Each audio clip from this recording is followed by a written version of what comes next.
जरूरत हमको इसलिए पड़ी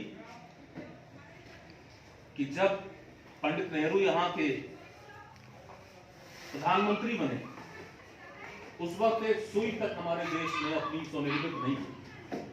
फिर धीरे धीरे हम विकास की तरफ बढ़े, फैक्ट्रियां लगाई गई, उत्तरोत्तर शिक्षा, स्वास्थ्य, सुरक्षा की दिशा में काम किए गए और धीरे धीरे करके तरक्की करी। लेकिन 80 के आसपास कुछ अराजक तत्वों ने कि जब हिंदुस्तान आजाद हो गया, कि जब यहां पर आर्थिक समरसता आई, कि जब लोग अपना जीवन खुशहाली में व्यतीत करने लगे, इसी बीच में कुछ नकाबपोश आ गए और उन्हें लगा कि अब तो सब ठीक चल रहा है, अब तो घर अपना हो गया, घर पे कब्जा था, लड़ाई लड़ी किसी और ने, खाली कराया किसी और ने, और जब घर खाली हो गया तो उसके कुछ वर्षों बाद उस घर पे हिस्सेदारी मांगने आ गए कुछ नक्काल। नकली दवाओं पे लिखा रहता है ना, नक्कालों से सावधान, रूप बदल के आते हैं। ऐसे ही कुछ जातिवादी संगठन जिन्होंने कुछ ने तो कहा कि साहब हम पिछड़ा वर्ग के मसीहा, कुछ ने कहा साहब हम दलितों के मसीहा, और वो लोग जिन्होंने झूठी किताबें छपवाई, 5-5 रुपए में अंबेडकर जयंती के नाम पर, काशीराम जयंती के नाम पे बाहर स्टॉल लगा के वो किताबें जिनमें सिवाय झूठ के अलावा कुछ नहीं था, उन किताबों की बिक्री करा के लोगों के दिमाग में एक नकारात्मक माहौल पैदा किया, एक वर्ग विशेष में एक नकारात्मक माहौल पैदा करने का काम किया। और उसी समय कांग्रेस ने सोचा कि ये लोग जिस तरीके से टारगेट कर रहे हैं, ये लोग जिस तरीके से लक्ष्य ले रहे हैं समाज के एक वर्ग विशेष में, तो हमको भी एक ऐसी सेना वर्ग विशेष की तैयार करनी पड़ेगी जो जमीन पर इन जैसे नक्कालों का जवाब देने का काम करे। इसलिए एसटी प्रकोष्ठ, पिछड़ा वर्ग प्रकोष्ठ, अल्पसंख्यक प्रकोष्ठ, इसलिए इन प्रकोष्ठों की परिकल्पना है। बड़ी महत्वपूर्ण जिम्मेदारी है, ये कोई मामूली जिम्मेदारी नहीं है। दलितों की बात करते हैं, सरभारा की जमींदारी विनाश कौन लाया? कांग्रेस पार्टी। हजारों एकड़ जमीन जिन पे लोगों के जानवर चरा करते थे, उनकी जुताई करने का, कल्टीवेशन का कोई उपाय नहीं था, मठाधीशों की थी, और वही लोग ब्याज पे पैसा बांटते थे, और फिर उस धन की उगाही में क्या क्या होता था गरीब आदमी के साथ किसी से छुपा नहीं है।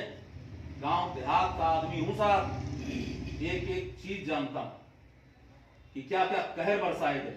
लेकिन हमारी प्रधानमंत्री जिनका लोहा पूरी दुनिया ने माना, इंदिरा गांधी जी ने जमींदारी विनाश किया, उनकी वो सैकड़ों हजारों लाखों हेक्टेयर जमीन को उन जरूरतमंदों में आवंटित कर दिया गया जो वास्तविक उसके हकदार थे। हरित क्रांति का उदय, चारों तरफ खेती बढ़ी, पैदावार की शक्ति बढ़ी, जो लोग भुखमरी का शिकार हुआ करते थे उससे वो लोग बाहर निकले। ये काम कांग्रेस ने किया। कितनी जमीनें बंटवाई, जो लोग अपने आप को दलितों का मसीहा कहके कई बार मुख्यमंत्री बने। क्या किया उन्होंने? किया है उन्होंने किया, उन्होंने आपके भरोसे को बेचा है। वो भरोसा जो एक वर्ग विशेष का, एक वर्ग विशेष की नेता पर बना, और लखनऊ के बंद कमरों में टिकट बेच दिए गए, क्योंकि उन्हें पता था कि लोग हमसे भावनाओं से जुड़े हैं और वो उसका सौदा कर रहे थे। आप यहाँ पर झूठी किताबों को पढ़ के नफरत के जाल में उलझे हुए थे, और वहां पे आप ही की भावनाओं का सौदा हो रहा था। ये बात आपको समाज में बतानी, ये है जिम्मेदारी एसटी प्रकोष्ठ। इस महत्वपूर्ण जिम्मेदारी का निर्वहन करना होगा आपको। हमारा पूरा कांग्रेस परिवार आपके साथ कंधे से कंधे मिलाकर खड़ा रहेगा। आपकी हर लड़ाई जो सत्य की है उसमें हम लोग आपके साथ खड़े नजर आएंगे। हमारा ब्लॉक लेवल का हो, न्याय पंचायत लेवल का हो, ग्राम पंचायत स्तर का भी कोई नेता है, हम सब लोग उसके साथ में खड़े। और बनवारी लाल जी, आप सबसे बात करिए, और ज्यादा से ज्यादा, अभी त्रिस्तरीय पंचायत चुनाव आ रहे हैं, बीडीसी प्रधानी हाईकोर्ट का ऑर्डर हो गया है, जिला पंचायत, जितने भी हमारे किसी भी प्रकोष्ठ के लोग चुनाव लड़ना चाहते हैं वो सब लोग आगे आए। और मैं कहता हूं कि अगर आप राजनीति में आए हैं, अगर आप किसी पार्टी के कोई पदाधिकारी बने हैं, तो फिर आपको चुनाव हर हाल में लड़ना चाहिए। चुनाव छोटा बड़ा नहीं हो, और चुनाव का मतलब एमपी एमएलए से भी नहीं होगा, इसके अलावा भी चुनाव है, डायरेक्टर का है, सचिव का है, गन्ना कमेटी का है, मील का है, बीडीसी है, जिला पंचायत, जाने कितने चुनाव।